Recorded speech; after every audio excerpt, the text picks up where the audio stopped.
Subscribe करें हमारे YouTube channel और पाएं वीडियोस सबसे पहले।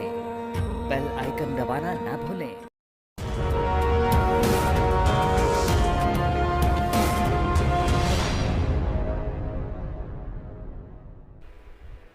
आज भी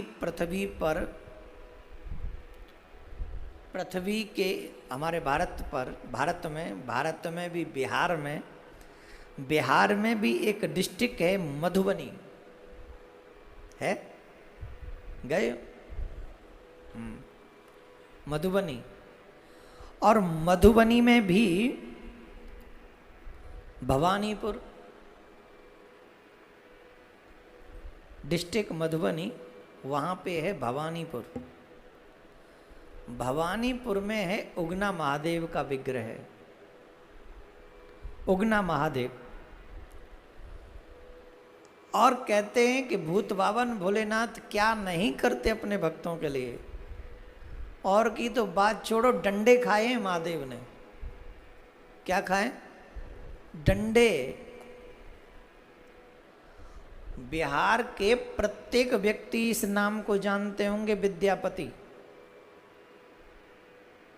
बड़े श्रेष्ठ कवि थे और शिव जी के परम उपासक थे। परम उपासक।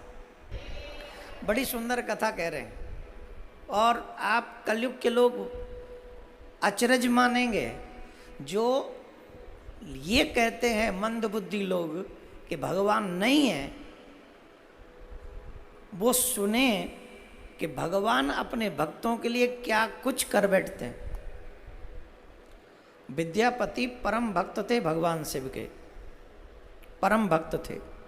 और सिर्फ भक्त ही नहीं थे, कवि भी थे। बड़ी सुंदर सुंदर कविताएं किया करते थे। तो इनके भाव से महादेव प्रसन्न हुए, और जब महादेव प्रसन्न हुए तो उनको लगा कि इनके यहाँ कुछ सेवा करने चलना चाहिए, हमको इनकी कोई सेवा करनी चाहिए, जैसी भी हो जाए। तो उनके घर में सेवक बनकर, नौकर बनकर, सर्वेंट बनकर, और कोई भाषा बोलूं कि इतना ही बहुत है। सेवक, नौकर, सर्वेंट और दास बनकर भगवान भूत बावन भोलेनाथ पहुंचे।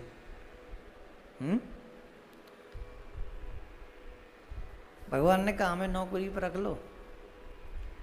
विद्यापति बोले अपने ही भोजन की व्यवस्था नहीं हो पाती, तुम्हें कहाँ से क्या देंगे, हमें नहीं रखना। भाई सेवक तो वो लोग रखते हैं जो जिनके ठाट बाट अच्छे हों। किन किन के घर में सेवक हैं?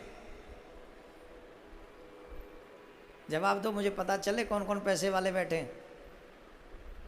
हाँ, झाड़ू वाले झाड़ू लगाने आ जाते हैं, कपड़े वाले कपड़े लगाने आ जाते हैं, धोने आ जाते हैं, खाना बनाने वाले खाना बना जाते हैं। फिर तुम क्या करते हो? फिर कहते हो बीमार पड़ गए, हाय हाय ले ले।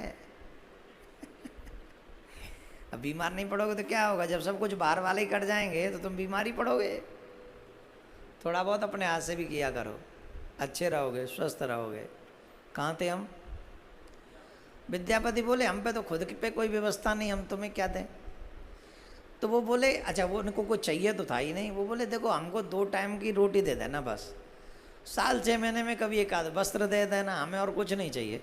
और सेवा इसी को कहते हैं जहाँ कुछ सैलरी का डिमांड ना हो, जहाँ कुछ नोट शोट नहीं, बस आपका प्रेम मिल जाए, सेवा करें। और वैसे भी ज़रूरत की आवश्यकता है कहाँ? भोजन और भजन 2 चीज़ मिल जाए, और वस्त्र मिल जाए, तन ढकने को कपड़ा और पेट भरने को भोजन, और तीसरी चीज़ की फिर ज़रूरत ही क्या है? तो बोले महाराज के आपसे निवेदन है, जो दे दोगे वो खा लेंगे। ये भी कोई जिद नहीं है कि यही चाहिए, जो दे दोगे सो खा लेंगे। बोले ठीक, बात मान ली, रख लिया। जेठ का महीना था। जेठ के महीने में विद्यापति राजा से मिलने के लिए जा रहे थे। और जब राजा से मिलने के लिए जा रहे थे तो वहाँ क्या था, रास्ते में थोड़ा रेगिस्तान टाइप पड़ा, तो बड़ा मुश्किल हो रहा था चलना। आसपास कहीं जल की व्यवस्था दिखाई नहीं पड़ रही थी। और उगना जब उन्होंने पूछा भाई तुम हमारा अपना नाम तो बताओ, तो उन्होंने बताया हमारा नाम है उगना। क्या नाम है? उगना। बोले अच्छा। तो उगना बोले प्रभु हम भी आपके साथ चलेंगे। बोले कोई बात नहीं, चलो। चले। तो उगना से कहा कि भाई जल की सुविधा करो कहीं से, प्राण निकल जाएंगे, हम तुम्हें सच्ची बता रहे हैं, बड़ा कंठ सूख रहा है, व्यवस्था करो कोई जल की।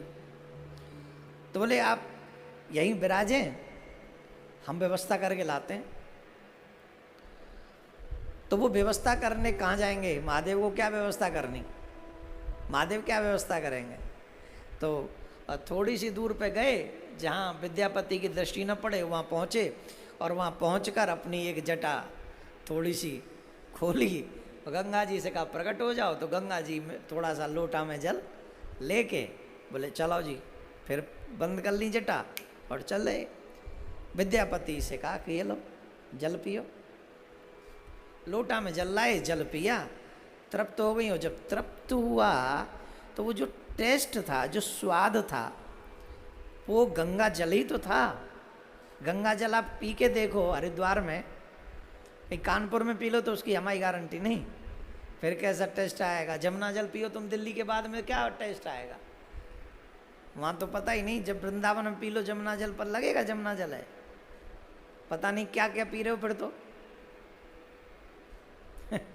चल इनकी बात नहीं करेंगे अभी हम, करनी तो सबको चाहिए थी, पर हम अकेले ही रह जाएं तो क्या फ़ायदा। सब लोग कहेंगे यही सबसे अलग हटके बात करता है, पर करनी सबको चाहिए कि जमुना अभी भी मरी हुई है, वृंदावन में जमुना नहीं है। दुख है इस बात का। जिस प्रदेश का राजा संत हो और वहाँ जमुना ना हो तो दुख वाली बात तो है। चलो खैर ये राजनीति वाली बात है, काम की बात करो। तो कहाँ थे हम? उगना से पूछा, उगना ये चारों तरफ रेगिस्तान दिख रहा है, हमको एक बात बताओ, तुम जल कहाँ से लाए? अरे बोले महाराज आपने कहा भाग के आ गई, व्यवस्था हो गई। बोले सच्ची सच्ची बताओ, क्योंकि ये स्वाद जल का नहीं है, ये तो स्वाद ही है जल का, गंगा जल जैसा, गंगा जल ही लग रहा है। देखो या तो हमको बताओ तुम कौन हो, और नहीं तो हम अभी यहीं पे अपने प्राण त्याग देंगे। तो भगवान भूत भावन भोलेनाथ अपने वास्तविक स्वरूप में प्रकट हुए, और वो चरणों में गिरकर बहुत रोए विद्यापति, बहुत रोए। हाय हाय मेरा अधर्म, मेरा दुर्भाग्य, देखो आप मेरे सेवक बनकर मेरे यहाँ रह रहे, ऐसा क्या अपराध मुझसे हो गया? रोए, आप मेरे सेवक बन के रहे। तो भोलेनाथ बोले देखो आपने तो हमको बुलाया नहीं, हम अपनी मर्जी से आए, और अगर तुमने हमको अब जाने के लिए भी कहा ना, तो हम समझेंगे तो हमारे सच्चे भक्त नहीं हो, क्योंकि भक्त को वो देना चाहिए जो भगवान को प्रिय हो। भाई सच्चा भक्त कौन है? जो भगवान को प्रिय हो वो दो, वो थोड़ी है सच्चा भक्त। बोले तुम्हें जो प्रिय वो तो हम नहीं दे सकते, हमें जो प्रिय वो तुम खाओ, वो कैसा भक्त है? वो तो फिर जबरदस्ती वाली बात है। तो भक्त सच्चा वो है जो भगवान को प्रिय है, वही वो दे। बोले हमें ये प्रिय है कि तो हम तुम्हारे साथ रहना चाहते हैं। बोले ठीक, जब आप नहीं मान रहे हो। पर एक बात और कही भोलेनाथ ने, किसी को भी अगर ये पता चला कि मैं शिव हूं तो मैं फिर तुम्हारे साथ नहीं रहूंगा। अब बेचारे डर डर के, अब बताना भी नहीं किसी को, पत्नी को भी नहीं बताना, पत्नी को भी नहीं बताना कि ये शिव है, किसी को नहीं बताना है। और वो सेवा का, तो विद्यापति ने अपने आप को कंट्रोल में करके रखा था कि कोई काम इनसे ऐसा ना करवा लूं जो इनके योग्य ना हो। तो वो बड़ी सावधानी से सेवा लेते थे। एक बार की बात है, विद्यापति कहीं बाहर गए हुए थे, विद्यापति कहीं बाहर गए हुए थे, और पीछे से जो उगना थे, शिव थे, वो थोड़े किसी कार्य में विलंब कर दिया, हो गया होगा। तो उनकी पत्नी को बड़ा गुस्सा आया इन पे। उस समय उनकी पत्नी रोटी बना रही थी लकड़ी से चूल्हे पे, और उन्होंने वो लकड़ी निकाल के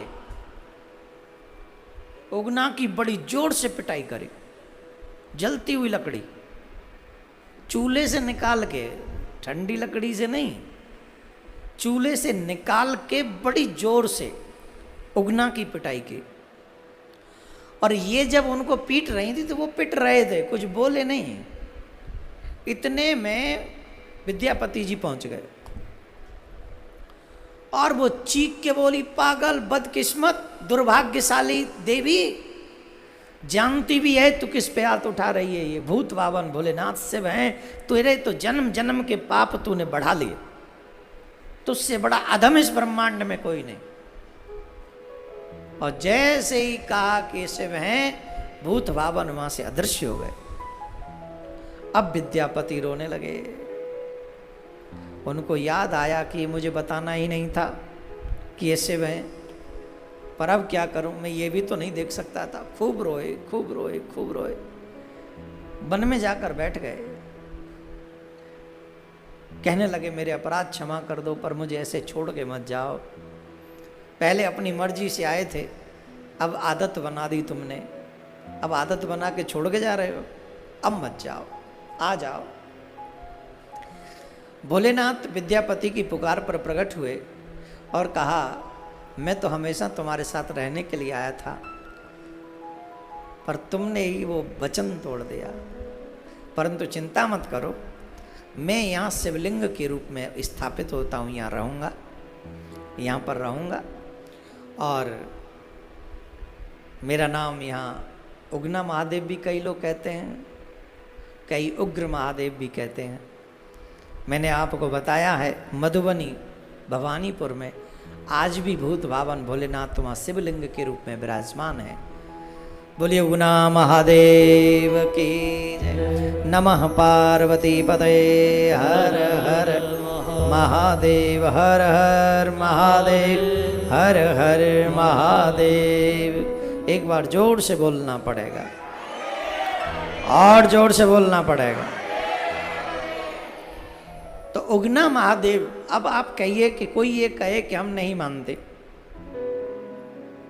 हम भगवान हैं ये नहीं मानते, तो वो भवानीपुर चला जाए, मधुबनी डिस्ट्रिक्ट बिहार में, वहाँ जाके उगना महादेव का दर्शन करे।